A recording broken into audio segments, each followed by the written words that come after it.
Ya, Assalamualaikum dan selamat sejahtera anak-anak. Kita bertemu lagi untuk sesi pengajaran yang seterusnya. Jadi pada hari ini, cikgu akan meneruskan topik pembelajaran kita pada hari ini dalam bab 2 iaitu bantuan kecemasan menjurus kepada topik 2.2 iaitu Heimlich Maneuver. Sebelum kita pergi dengan lebih mendalam, kita tengok dahulu standard kandungan yang kita akan belajar pada hari ini ialah Heimlich Maneuver. Dan standard pembelajarannya ialah murid boleh yang pertama menerangkan Heimlich Maneuver dan kepentingannya. Dan yang kedua membuat demonstrasi Heimlich Maneuver.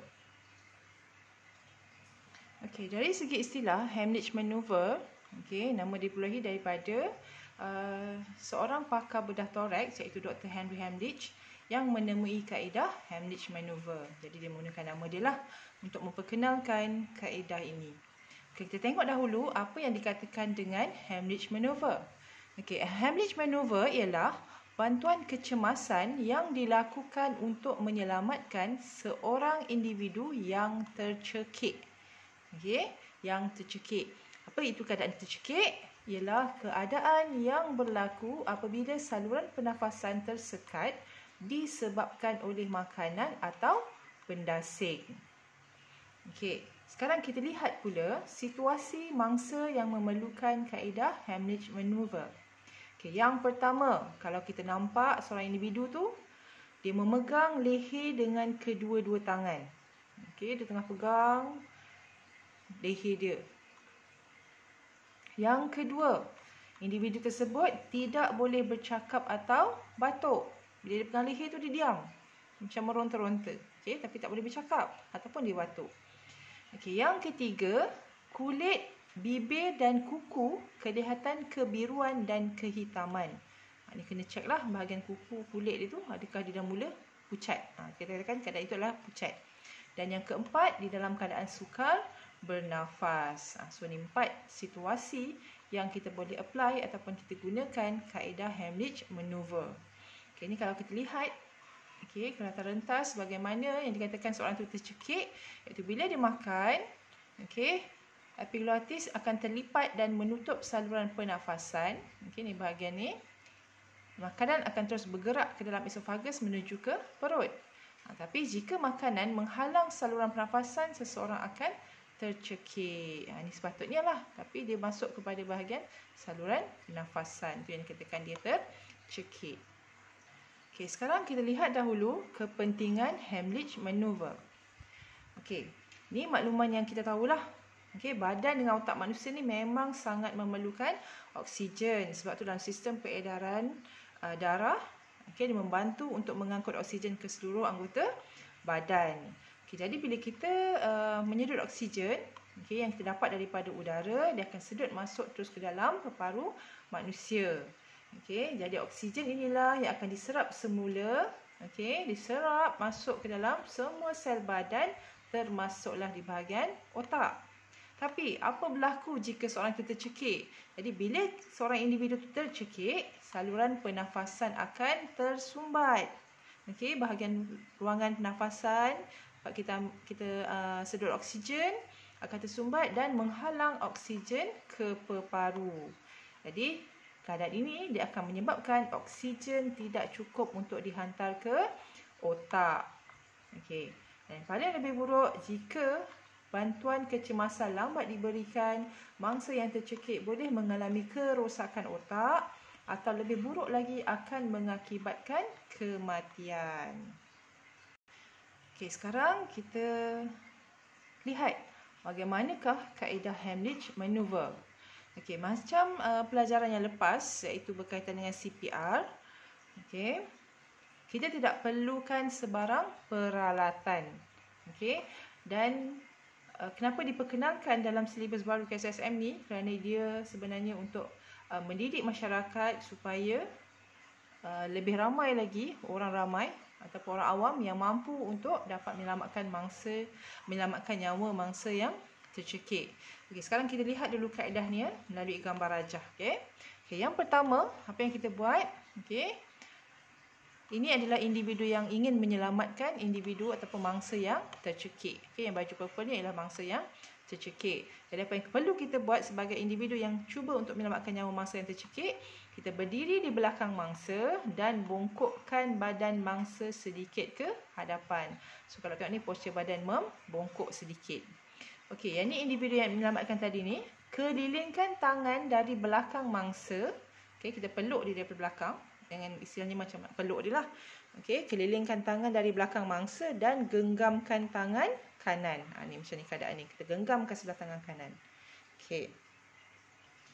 Kaedah yang ketiga. Letakkan genggaman tangan kanan di antara pusat dengan bawah rusuk mangsa. Okey, antara pusat dengan bawah rusuk mangsa lah. Okey, bahagian tengah dia. Kemudian letakkan tangan kiri di atas tangan kanan yang digenggam. Ni kedudukan dia. Okey, ni antara pusat dan juga rusuk, bawah rusuk. Okey, bila kita dah dalam keadaan begini, tekan dan sentak ke atas dengan kuat dan cepat. Okey, tekanan yang diberikan akan menambahkan tekanan dalam peparu, menyebabkan benda asing tertolak keluar. So kita buatlah berapa kali. Okey, untuk bantu benda asing yang menyekat saluran pernafasan tu untuk keluar. Okey, yang ni pula kaedah sekiranya kita berseorangan, kita sendiri, okey, yang mengalami masalah tercekik. Okey, jika tiada orang berdekatan semasa tercekik, cara untuk menyelamatkan diri adalah dengan meletakkan tangan macam yang tadi, okey, mengikut kaedah Heimlich Maneuver, di antara pusat dengan bawah rusuk sendiri. Okey, kemudian cuba berikan tekanan pada bahagian tersebut dengan membongkokkan badan. Okey, kalau tak ada tenaga, kita cari satu objek separas pinggang, okey, contohnya kursi, okey, ataupun meja. Bongkokkan badan, tolak badan dengan seluruh tenaga kepada objek tersebut. So tangan ni, okey, kalau kamu tengok ni pada gambar rajah ni, bahagian tangan ni dengan bantuan kerusi inilah, okey, untuk memberi tekanan kepada bahagian dalam peparu tu untuk menolak benda asing tu keluar daripada saluran pernafasan. Okey, sekarang saya akan tunjukkan paparan video, okey, daripada seorang doktor daripada Hospital Pantai. Okey, cara-cara bagaimana Heimlich Maneuver ini boleh dilakukan. Salam sejahtera. Saya Dr. Faiz bin Makrozi dari Jabatan Kecemasan Pantai Hospital Sultan. Hari ini saya akan memberi penerangan berkenaan episod tercekik ataupun choking. Kenapa ia sangat penting?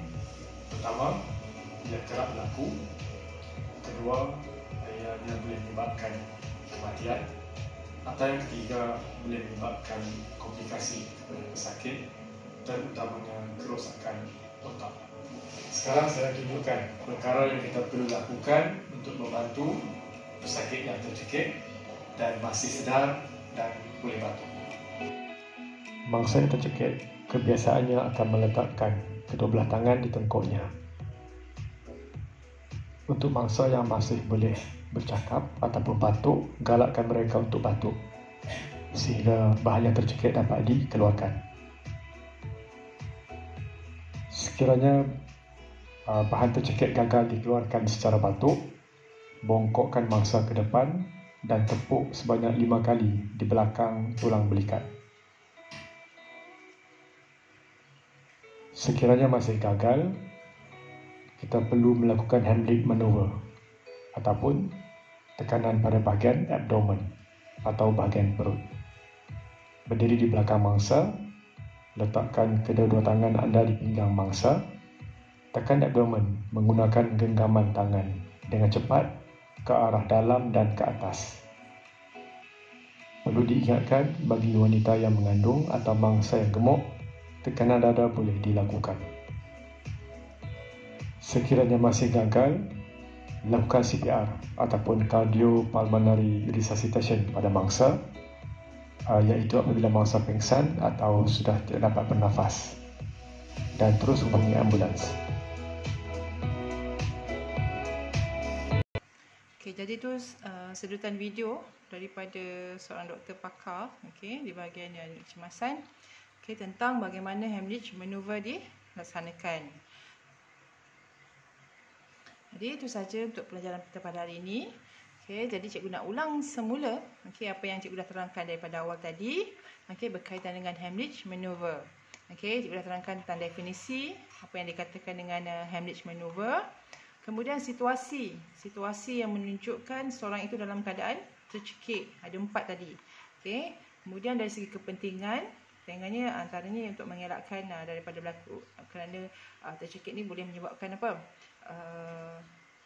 kerosakan otak dan juga boleh menyebabkan kematian. Dan tadi ada 4 kaedah bagaimana Heimlich Manoeuvre dilaksanakan. So ni kamu kena ingat, kamu kena hafal dan cuma kamu fahamkan secara keseluruhan berkaitan dengan Heimlich Manoeuvre. Seterusnya kita pergi pada refleksikan diri.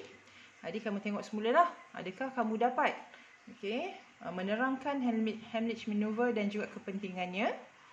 Kemudian membuat demonstrasi Heimlich Manoeuvre. Boleh cuba di rumah untuk apply pada anak patuh. Untuk cara yang betul untuk melaksanakan Heimlich Manoeuvre. Jadi itu sahaja daripada cikgu untuk hari ini. Semoga kamu dapat manfaat daripada ilmu yang cikgu sampaikan tadi berkaitan dengan tajuk Heimlich Manoeuvre. Sekian dahulu. Terima kasih semua. Assalamualaikum warahmatullahi wabarakatuh.